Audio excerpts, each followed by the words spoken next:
Hey everybody, Scout Crafty here again, midweek Wednesday. Today we're going to have a bit of a mosh because we didn't have one on Monday. We did the Jacktown review. I'm so glad you enjoyed the trip with me to Jacktown. We had such a good time. Today I'm going to show you what I picked up there. Also, I have some other odds and ends to get to. First thing I want to get to, you remember I built that little voltage amperage test box. A lot of you enjoyed that, but a few of you asked me to make out a schematic and show you exactly how it was hooked up in case you want to make it yourself. So I did that. Let's start with that, and then I'll get to show you some other things and the things I picked up. It's going to be a fun episode. Got some poor man's flea market. Stick around. It's going to be a blast. Let's get right to it. Okay, if you're just tuning in, this is the box we were talking about. And what this is, it's a voltage amperage reader. And basically, it's a fun little project to make. You can see the video I did on this, but this is the schematic. Now, I didn't want to do a regular schematic because the schematics can be confusing, especially if you're not an electrician or into electronics. So I made this up, and it might look a little confusing now, but it's actually very simple. Now, if you look here, there are 3 wires that come from your outlet. Red, I put red as being the hot, blue the neutral, and black being the ground, okay? Very simple. Comes in from the box, goes to the hot, goes to the switch. One part of the switch, second part of the switch goes to the voltage gauge. Voltage gauge goes over to the amperage gauge, and then the amperage gauge goes over to the outlet. And then the second screw of the outlet goes to the top socket, the light one here. So that's all it is with the hot lead. The neutral lead is even easier. That comes down here like this, goes right to the voltage gauge, piggies over to the amperage, and then to the neutral side of the outlet. And then the second screw of the neutral side goes to the light, to the light fixture. And then lastly, the ground goes right, to the switch. There's a ground screw on the switch, and then from there it goes right to the ground screw on the outlet.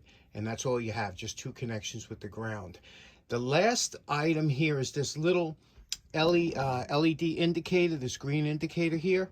And that's very simple because all that does is it goes from the positive side of the voltage meter and the negative side of the amperage meter. You just basically jump it onto there. So that's it. Take a screenshot of it. I hope this helps you out. Next up, you probably saw me pick this up, and look at it because Ralph gave me the other one, the real nice one, and the quality difference is so vast between this and this is a rigid 3-way pipe threader, but the teeth are so in really good shape. So I said, you know what? This was $15. I said, let me see, maybe we could do this up or whatever, but this one here, a rigid. Now, if I buy one more, I'm actually a collector, so I have 2 now. But they did have, this is a number 30. They had the 31, which is a much nicer unit there. I didn't ask how much it was because I know I would have bought it.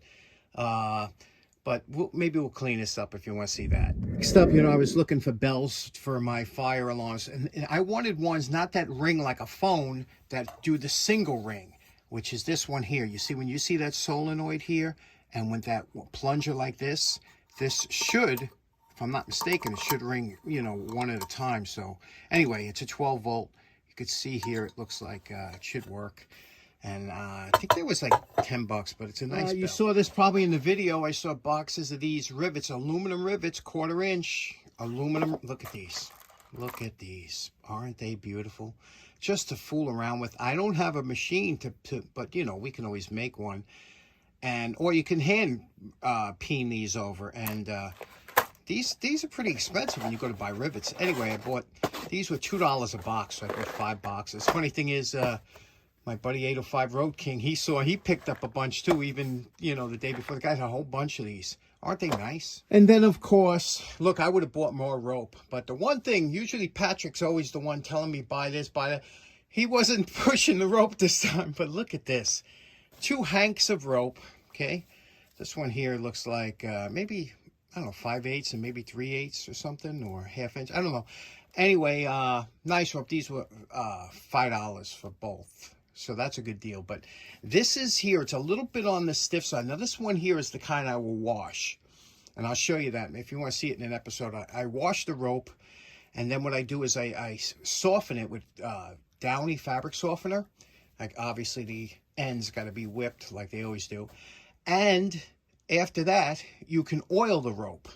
Now, I used to use like a lemon or just a rag to put an oil sheen on here. Kind of protects it, and it makes it soft, and it's really nice to work with. Okay, next up, there was one other item that I got from a friend and my buddy Chuck, and I remember this. I'm so bad with names, but I remember because he also gave me this Chuck Thorndike nice little thing on how to draw cartoons, which always come in handy, how to draw cartoons by Chuck. And he says, my name is also Chuck, so now how could you forget that? But Chuck gave me this beautiful Winchester screwdriver, and isn't that nice? I mean, 357 Magdad's the guy for screwdrivers, but I want to make this into a, one I could keep on the bench to use, so we'll clean this up real quick. Isn't that a beauty? And we're calling this project almost done. This is, Chuck came over with this beautiful Winchester screwdriver. I wonder if you could read it here. It's a little hard to see with the shine on the brass, but it does say a Winchester, and then it says trademark, and then it says made in USA,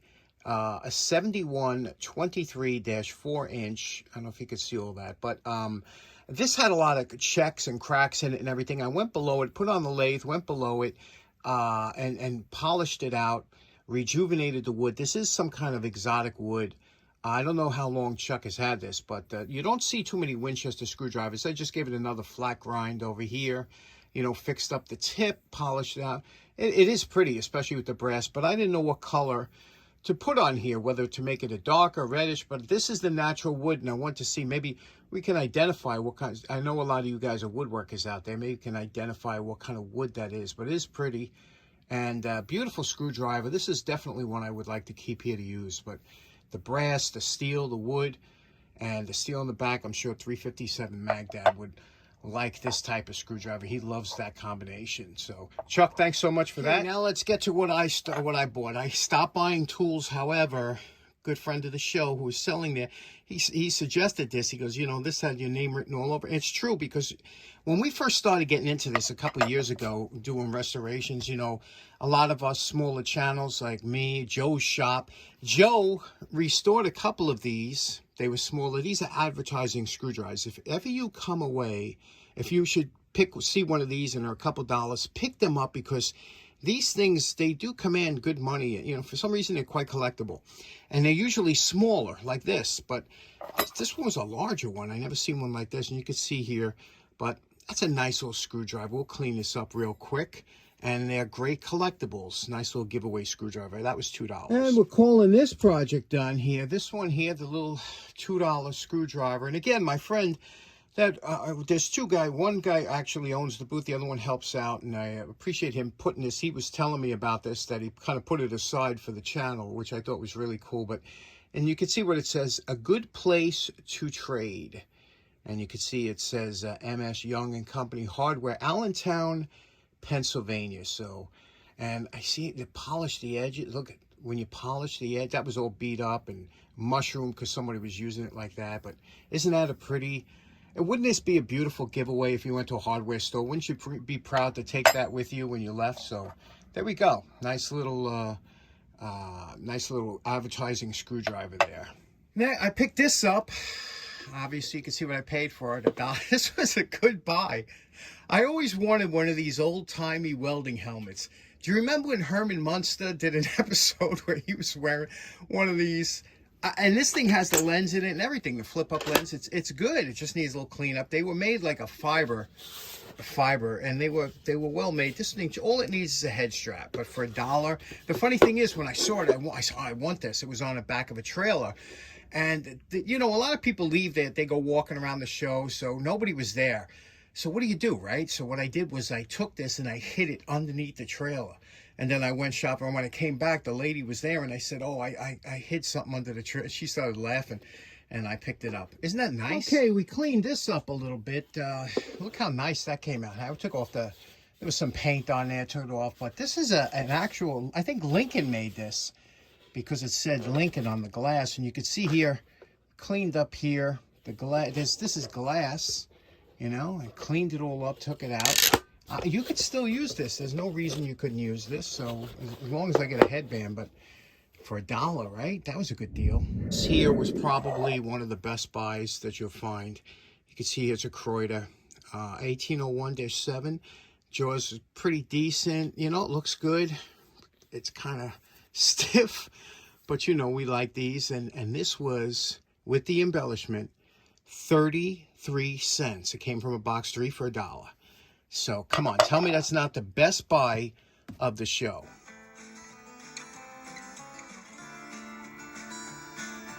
And we're calling this project done. Now this must be my best buy yet at 33 cents for these beautiful, look at this, huh? That high power Kraeuter 1801-7. Just look at this. Look at how this came out here. Look at the finish on there. Look at the angles. I mean, that is just lovely, huh? And the handle was all pitted and everything, but we were able to bring it back, you know, where it looks, you know, acceptable.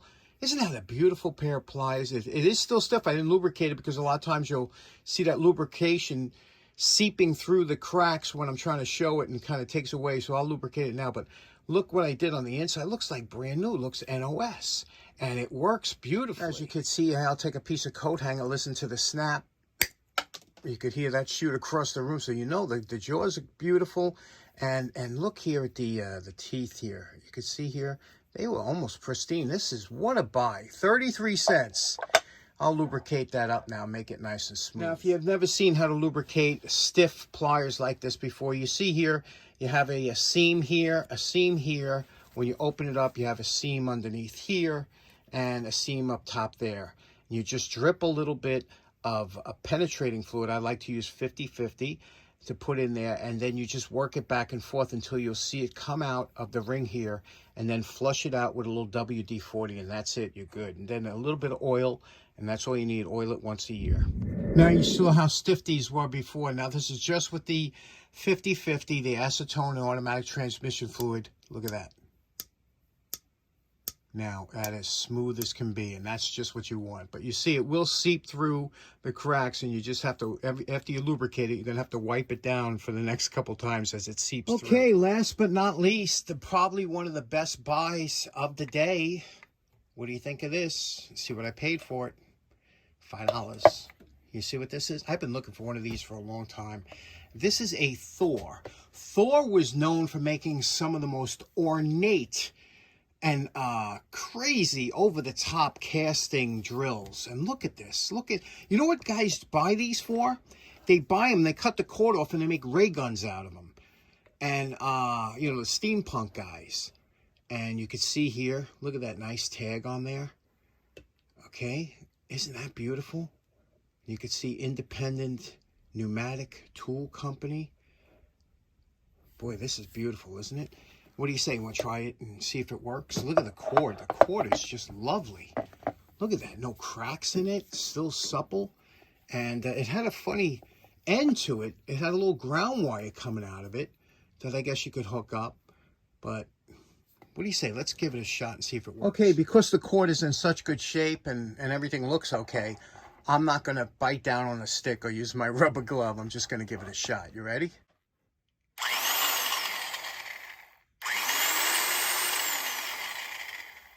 Oh boy, that's beautiful, huh? Look at this. Look at the little vent screen on the bottom there. This is just a great drill, isn't it? Boy, I'll tell you. So, I don't know. We'll see how we could do that. Clean that. It's just lovely. Okay, next up, the poor man's flea market. Found a couple cool things. I didn't take them, but I get a kick out of looking at things and seeing what, if I know what's wrong with them. I can tell right away, I think, what's wrong with many things that I find. So check out some of the things I saw this week. Okay, I always like this style of fan, but you could see here it had the cord. That's and now I looked at this fan. I said, let me see what's wrong with this. I'm looking it over, and sure enough, I see dirt. It's very dirty, and I said, you see, the vent holes are clogged. So guaranteed what happened was this thing overheated from not getting enough airflow, and the heat switch tripped. So that's an easy fix. This here is really cool. This is a vintage thermorator. And you don't see these too often. It had 3 heat settings, 600, 900, and 1500 watts. Beautiful. Those things that I'm sure work because it's not the middle of winter. Couple toolboxes I found. I took this tray, but this box was a little too rusted for me to mess with, a Homac. And you could see a plastic one. But again, a basketball hoop with the backboard. You know, that's always nice, especially when it's in good shape. But, you know, I don't play basketball anymore. Okay, the other night I'm walking. I see this. I know exactly what it is. Do you know what it is? It's a hidden gem inside. Okay, so now you can see I'm walking down. I see this. You can see it's missing the veneer on top. On the side, somebody probably cut this away to fit next to a wall or something. This is old, and you could see it's old, you know. But some of you will know exactly right away what it is. Others of you won't. Let me show you how it opens.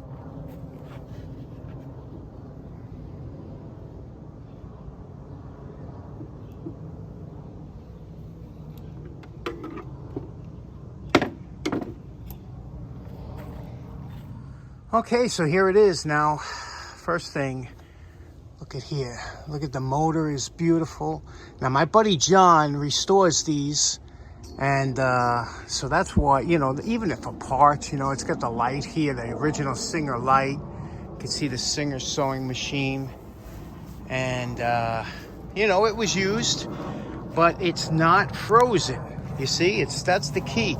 You know, when you see these things, sometimes they're rusted. This thing's not frozen. You can see it just, I bet you this thing would work. What do you think? Should I have taken it? Should I have left it? What do you think?